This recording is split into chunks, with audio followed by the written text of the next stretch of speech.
Hi, this is Ken Anderson. I'm here on day 2 of Myeloma 2014. It's an extraordinarily exciting meeting in multiple myeloma. Preclinical and clinical advances are making extraordinary progress, and it's clearly a landmark meeting in our field. And I'm privileged to be joined by Dr. Antonio Palumbo, Dr. Gareth Morgan, and Dr. Jesús San Miguel here on day 2, and we're going to talk about right now what some of the highlights from the morning session at this very exciting meeting. The first session had to do with novel targets in myeloma for treatment of primarily high-risk disease. And you know, we've had great progress with the immunomodulatory drugs and proteasome inhibitors, but this session had to do with entirely new classes of agents that could be used singly or together to address an unmet medical need. So perhaps I could just ask Antonio, in this session there were multiple different targets that were mentioned: CXCR4, the CRIM1 inhibitor, selective HDAC inhibitors, and IAP inhibitors, for example. But what's your impression? Are these new agents going to allow us to really make further progress? Certainly yes. As you mentioned before, these novel agents that are still in the preclinical, some of them are already in the clinic, are certainly able to address the issue of the high-risk myeloma that is still an open issue for our treatment, and especially the HDAC inhibitors that are already in the clinic have shown the ability to overcome the resistance to the standard treatment, and especially some more specific HDAC inhibitors such as the HDAC6 inhibitors. They are showing a very good safety profile, and we are looking forward to see the result of the clinical trial. You know, I would ask you, Gareth, you know, which of these do you think represents potentially a novel mechanism, but a novel mechanism that you can actually combine with some of the So I've kind of always been like kind of impressed by the idea that we're getting people into remissions, but the kind of crucial problem is keeping people in remission. And so to do that, modulating the immune system in some way seems to be a good idea. So the talk about macrophages in the bone marrow that can be switched from a cytotoxic to a non-cytotoxic mode of action was really fascinating, because then you really do have the potential for very little toxicity to keep people in remission for longer. Right.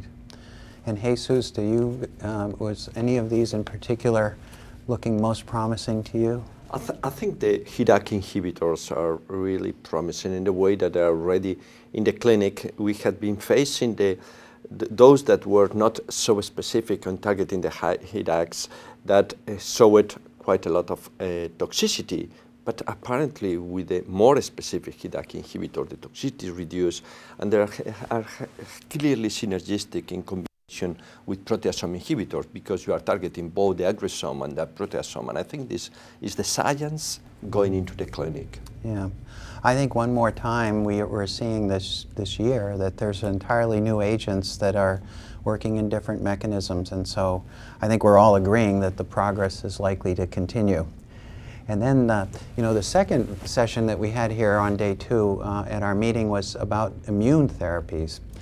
And the promise of immune therapies has been long awaited for many decades, but huge excitement here with monoclonal antibodies and checkpoint inhibitors, vaccines. So, Antonio, where do you think immune therapies are going to fit into our myeloma paradigm for treatment in the future? Well, certainly today monoclonals do represent the major expectation for the treatment of myeloma. We have been using targeting drug until now. Now we finally have monoclonals able to bind the specific antigen on plasma cells. So our expectation is certainly from having a complete novel class of drugs to really have something that may completely change the outcome in the myeloma environment. Yes. And Gareth, you know, we have monoclonal antibodies now, not just one, but several that are coming. And we were updated today, exciting data as single agents and combinations. Do you think they're going to be effective even in high-risk myeloma? So I think the challenge in using them is going to be understanding fully how they work. We have a selection of different ones. They're all going to have a slightly different mode of action. And I think the point that came out was, as well as targeting the tumour cell, they may impact on the immune system in a variety of different ways. And so there's going to have to be an attempt to hit the sweet spot, as somebody said, about getting the dose right. But once all of those things are worked out, I think they'll be good for high-risk disease. Yes. Yes. Should be perfect. Increased responses, duration of responses with low toxicity, so looks good. Fantastic. And Jesús, do you think this is an opportunity to combine immune therapies just as we've combined novel targeted therapies? Probably you remember, Ken, a meeting that we have many years ago. This was in Sweden, mainly focusing on immune therapy and vaccination. Everybody was thinking of vaccination, and probably was the most novel treatment for myeloma. Unfortunately, most of the trial failed, but probably the mistake is this: we use it very late in the disease, when the immune system of the patient, the T cell, the NK cell, don't work. Now we have realized, and there is data already, that if you use vaccination early on in the disease, you may exploit the immune activity of the patient. This, together with the PD-L1 antibodies, plus the anti-CD38, the immunomodulatory drugs, I mean, I think the immune system, or all these immune vaccinations, are going to be really a revolution in the treatment of myeloma, because there are so many things together. I mean, you're going to use vaccination, you're going to use anti-PD-L1, you can use also immunomodulatory drugs, and you can use monoclonal antibodies that will use the immune system. Right. We need to learn a lot. We are going to work very hard. We're going to work very hard, but you know what I would just add is, given the complexity that's been apparent at this meeting in terms of clones and subclones and the genomic heterogeneity, which continually evolves, to me, the immune system is honestly the main hope in terms of dealing with this ongoing genetic evolution that underlies the disease. So anyway, it's been very fascinating. And then our last session this morning had to do with new mechanisms of how drugs work or how cells become resistant. And we heard about the cell, the precursor to the myeloma cell that may be the proteasome inhibitor resistant cell. We heard from Dr. Bergsagel a wonderful talk about the role of c-Myc and how it plays a role in pathogenesis and how it might be targeted with treatments. And we heard about another entirely new class of agents, the deubiquitinating agent inhibitors, and then finally from Dr. Mitsiadis, a new model of how tumor cells from patients might be able to be modeled and in a predictive way inform therapy someday.